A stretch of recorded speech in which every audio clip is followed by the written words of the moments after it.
तो परमात्मा की शरण में आने के बाद वही विवाह आज आप देख रहे हो, उस परमेश्वर की कृपा से परमात्मा ने हमारा ज्ञान हटा दिया। यहाँ पर बच्चों का विवाह करा दिया जाता है और 5-7 भगत उनके रिश्तेदार आते हैं, घर वाले, और यहाँ आश्रम में उनका 10 रुपये खर्च नहीं होता। सिंपल रोटी जो रोज हम बनाते हैं वही खाएंगे। ये ड्रामाबाजी हमने नहीं करनी। बच्चों का संयोग परमात्मा जोड़ता है। हमारे इस नाटकबाजी से विवाह नहीं होता। विवाह तो मालिक ने कर रखा होता है।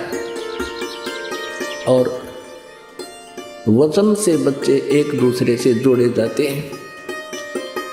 जो लाखों रुपए में विवाह हुआ करता था, यहाँ वो फ्री ऑफ कॉस्ट हो रहा है। तो संस्कार चेंज कर दिए परमात्मा ने।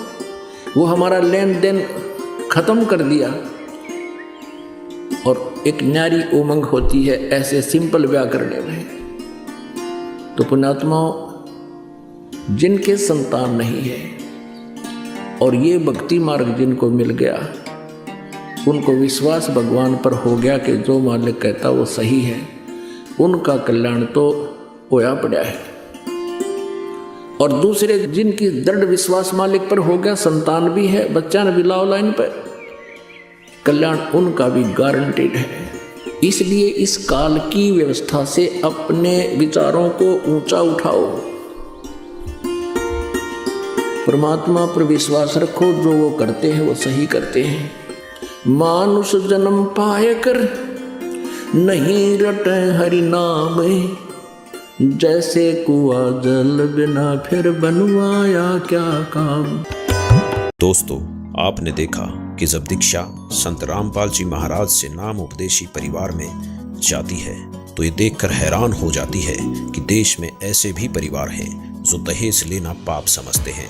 कठोर से कठोर कानून बनाने के बाद भी सरकार की नीतियां दहेज लोभियों के सामने बोनी प्रतीत हो रही हैं। लाखों परिवारों को इस दहेज रूपी राक्षस ने बर्बाद कर दिया।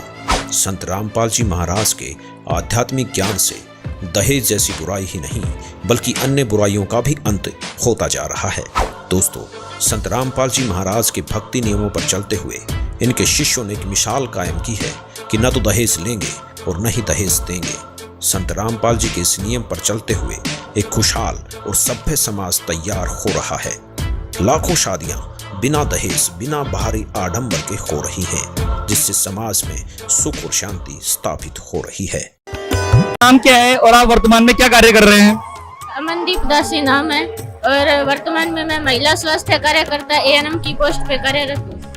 बहन जी, आपकी तो एक सरकारी नौकरी है और आप तो आपके विवाह को बहुत ही अच्छे तरीके से यादगार बना सकते थे, लोगों से अलग बना सकते थे, लेकिन आपने एक बिल्कुल ही सामान्य तरीके से विवाह करने का जो निर्णय है वो क्यों लिया?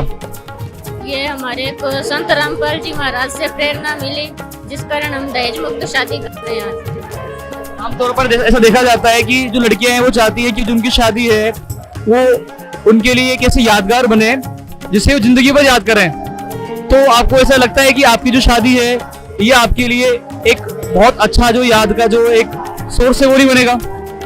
नहीं, हमारे लिए ये शादी बहुत ही यादगार रहेगी, क्योंकि हमारी शादी मतलब बिना किसी दाज दहेज के, बिना नाच गाने के, बैंड बाजे के, बिल्कुल दहेज रहित शादी हो रही, सिंपल वे से। Thank you.